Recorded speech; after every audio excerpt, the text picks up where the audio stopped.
Good morning, welcome to CATEX TV. My name is Frank Fortunato. Today is Wednesday, September 14th, 2016. If you want to follow us on Twitter, please go to CATEX TV. This is the final day of the Monte Carlo rendezvous reinsurance meetings in southern France. More on that for our final story.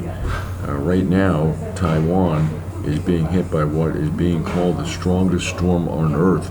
This is Super Typhoon Monaco.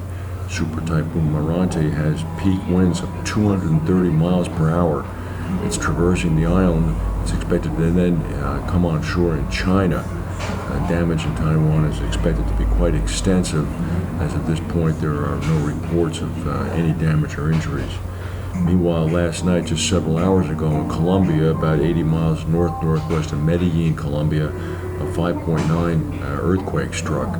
No reports of damage or injuries there.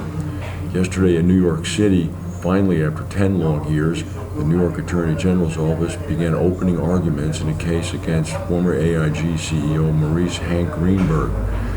This is regarding transactions supposedly wrongfully placed with Gen Re to move accounting exposures off the AIG books. The Deputy Assistant Attorney General for New York State, who made his opening arguments, said that Mr. Greenberg damn well knew about the sham transactions. The defense will have their opening statement today.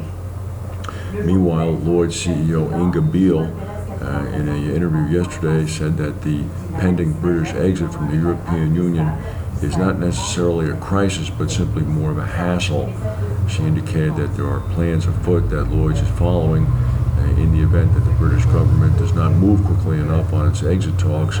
Lloyd's will act in advance unilaterally to ensure some stability for the mid-year renewals in 2017.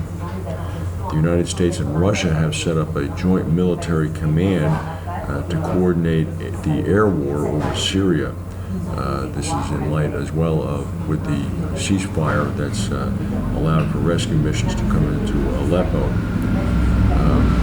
Rising American incomes, indicating a rise in income for the first time since 2007, have caused President Obama to term the news as unambiguously the very best news that's occurred economically in my administration. It's also going to provide some ammunition to Democrats as they head into the November election cycle. Over the past 10 days, since news arose from Wells Fargo that some 1.5 million sham accounts have been set up, there's been a strange silence from the bank's 10% stockholder, which would be Berkshire Hathaway. Warren Buffett, who has often touted John Stump and Wells Fargo as being good examples of American management prowess, has not said anything. Meanwhile, the Berkshire investment has dropped by a total of $1.5 billion in value since the news came out regarding the bank's alleged fraud. Mr. Stump is going to be testifying in front of the U.S. Senate next week. In Monaco, things have been very, very warm. The temperature has been very hot, in the low 90s. People are walking around basically bathed in sweat. Outside meetings are necessarily short because people are basically out of gas. But however, what also seems to be out of gas is that there seems to be absolutely no prospect whatsoever of any rate increases. Brokers are publicly saying that rate increases will continue to go down for the 1/1 renewals by as much as 5%.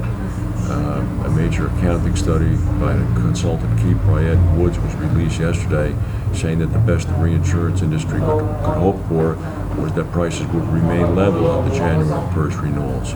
There's also talk of an event that could occur that would prove to be even more ominous for the industry than a weather event or a mega catastrophe earthquake event, and that could be the insolvency of a major reinsurance company. If that happened, that would withdraw capacity from the market and perhaps prompt an immediate increase in rates. Nobody is saying which insurance company or reinsurance companies might be in line to have that happen. That's the news for today. If we have any breaking news tomorrow or later today from the meetings, we'll come back and tell you. If not, we'll be giving you the news Tom Bailey will be giving it tomorrow from London, and I will be reporting from Paris on Friday. Thank you for watching.